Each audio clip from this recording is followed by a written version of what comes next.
E o irmão entregará à morte o irmão, e o pai o filho, e os filhos se levantarão contra os pais, e os matarão, e odiados de todos sereis por causa do meu nome.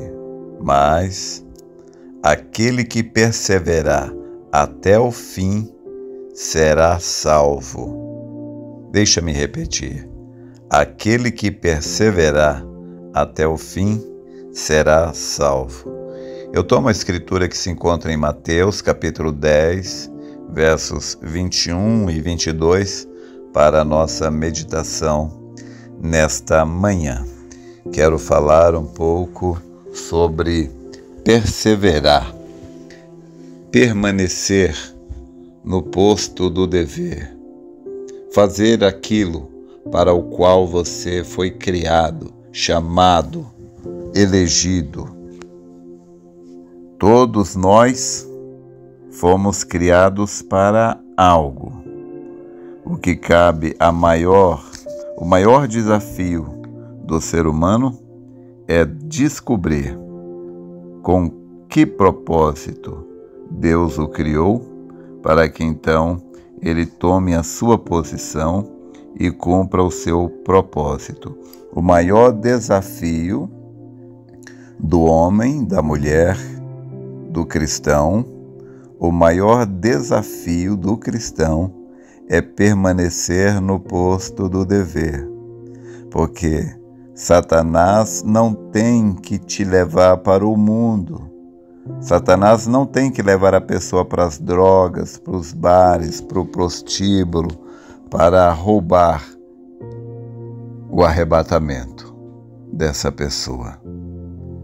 Não, o diabo só precisa tirar a pessoa da sua posição, porque sem posicionamento não há adoção, e sem adoção não há arrebatamento. Então, tudo que o diabo tenta fazer com a gente é nos tirar do nosso posto do dever. Isso é tudo que ele está preocupado, apenas com isso. Colocar a pessoa em cima do muro. Não precisa ir para o outro lado. Basta estar em cima do muro, fora da sua posição. E eu sempre digo, o diabo pagará qualquer preço, ele dará qualquer coisa que você desejar. Ele te pagará qualquer preço pela sua posição, pelo seu posicionamento. Oferta é o que não falta. Agora, o que cabe a mim, o que cabe a você é valorizar a primogenitura. Porque a diferença de Jacó para Esaú era essa daí. É que Esaú não valorizou a sua primogenitura, mas Jacó lutou exatamente por isso. E o apóstolo São Pedro disse, portanto, irmãos, procurai fazer cada vez mais firme a vossa vocação e eleição, porque fazendo isto, você jamais tropeçará. Então o profeta, na mensagem O que é necessário, 56, parte B, ele diz assim: estamos aqui nesta noite para eleger o nosso Senhor Jesus como nosso Rei em nossos corações, nosso governador, nosso doador de fé, nosso Deus, nosso curador, nosso Salvador. Elegê-lo em nosso coração e sair daqui e carregá-lo a esta grande eleição que está vindo no julgamento, quando ele será coroado Rei dos Reis e Senhor dos Senhores. Agora preste atenção. Parágrafo 57. Agora estamos vivendo em um dia terrível, mas tudo o que você necessita já lhe foi suprido quando você crê.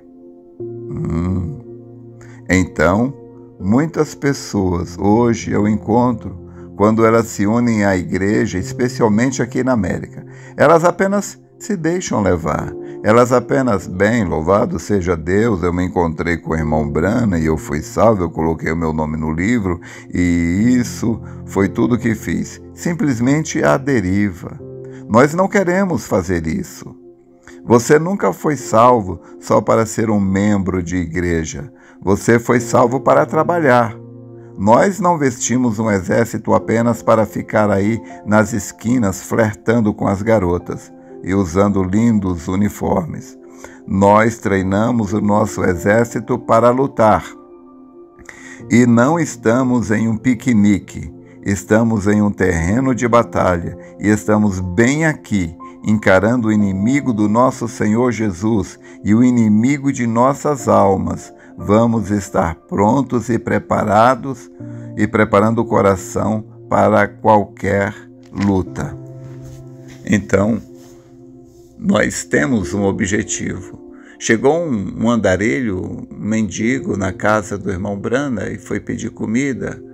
O irmão Brana foi conversar com ele antes de dar a comida. De onde você vem? Ele disse, daqui, dali. Falou, e para onde é que você está indo? Foi a mesma coisa, para um lugar, para o outro, sem nada definido, sem objetivo. Quando a pessoa não tem objetivo, ela está aberta a qualquer sedução. Sim. Se você não sabe para onde vai, nenhum caminho serve para você. Mas quando você sabe o que quer, quando você sabe para onde está indo, quando você tem clareza de pensamento, objetivo, não há nada que te faça parar.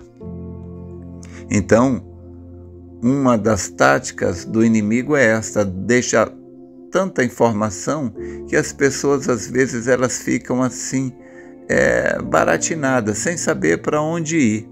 Existem tantas opções, existem tantas vozes. Na mensagem Escutando a Sua Voz, o profeta fala isso, que hoje existem tantas vozes seduzindo as pessoas. Tem a voz do prazer, tem a voz da aquisição, a voz da sedução. E isso tudo se torna um som incerto. Mas a pessoa, todo vencedor, ele tem uma coisa em comum. Toda pessoa que atinge o seu objetivo, ela tem isso em comum, ela tem foco. Então, tudo bem que ela possa fazer uma coisa ou outra, ela pode trabalhar, ela pode estudar, mas ela tem foco. Como um homem, um verdadeiro cristão. Então, uma pessoa conversando com ele falou, o que você faz da vida? E ele disse, eu caminho para o céu. Veja, este era o seu real objetivo. Isto é o que a vida era para ele. Ele caminhava para o céu. Mas a pessoa disse, sim, tá, tudo bem.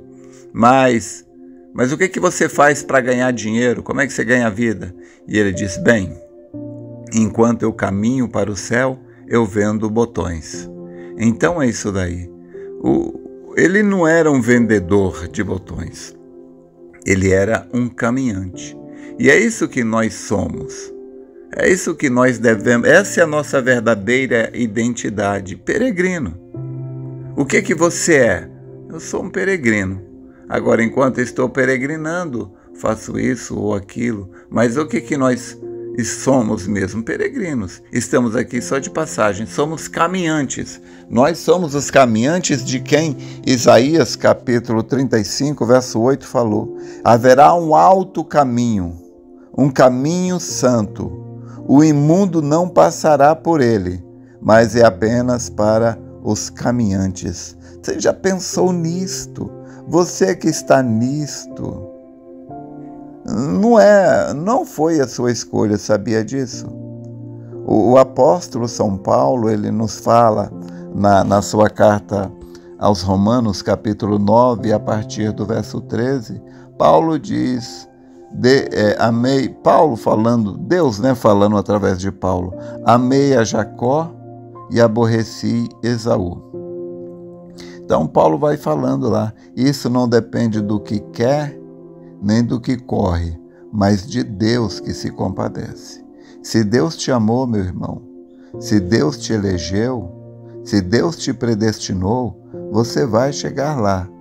Então, às vezes, você esforça, faz tudo, tenta ajudar as pessoas. Eu estou nesse caminho de ajudar pessoas, visitar e conversar há muitos anos. Há muitos anos. Então, tem pessoas que você simplesmente faz tudo por elas, para depois você ver que aquilo não adiantou nada. E já tem pessoas que você não precisa fazer nada por elas. Simplesmente não tem nada que as detém.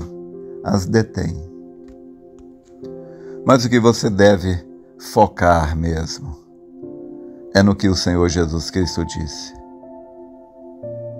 Ele foi criar um novo céu e uma nova terra, nos quais habita a justiça.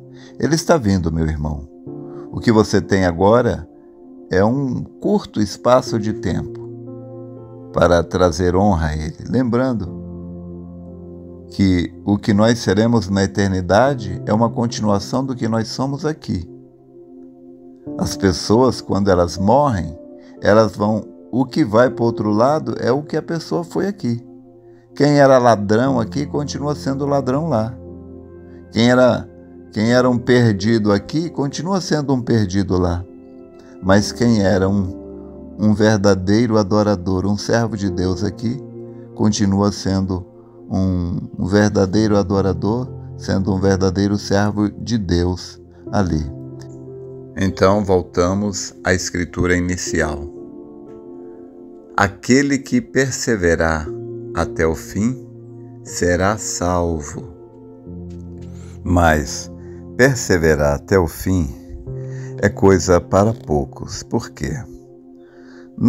No compêndio das 7 eras, na página 196,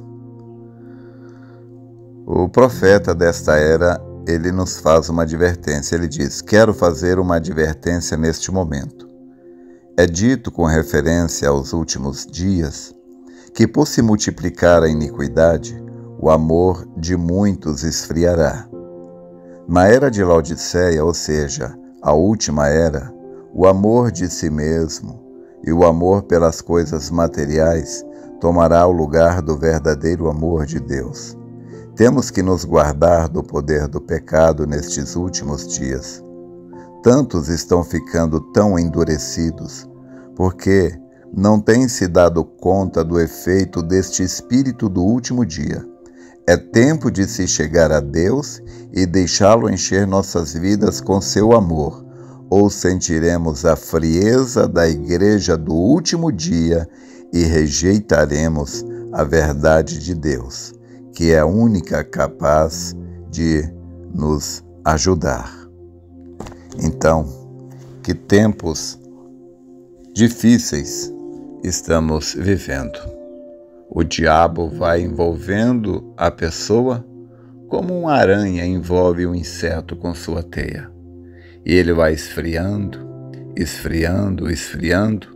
até que não sente prazer em mais nada.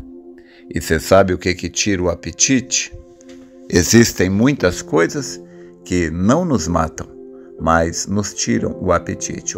Então, tem coisas que não nos matam, mas nos tira o apetite, nos afasta de Deus, nos tira o apetite da leitura, da oração, e a gente então se afasta, a gente sai da presença de Deus. Essas coisas funcionam como uma rede que nos tira da presença de Deus. Então, a rede na pesca, a rede não mata o peixe, mas a rede tira o peixe da água. E o peixe vai morrer um tempo depois, porque ficou fora da água. Então existem muitas coisas que não nos matam, mas nos tiram o apetite, elas nos tiram da presença de Deus. E então, assim como o peixe ficar fora da água, ele morre, então o crente também, ficar fora da presença de Deus, ele esfria e morre. Pensemos nisto e que Deus nos abençoe.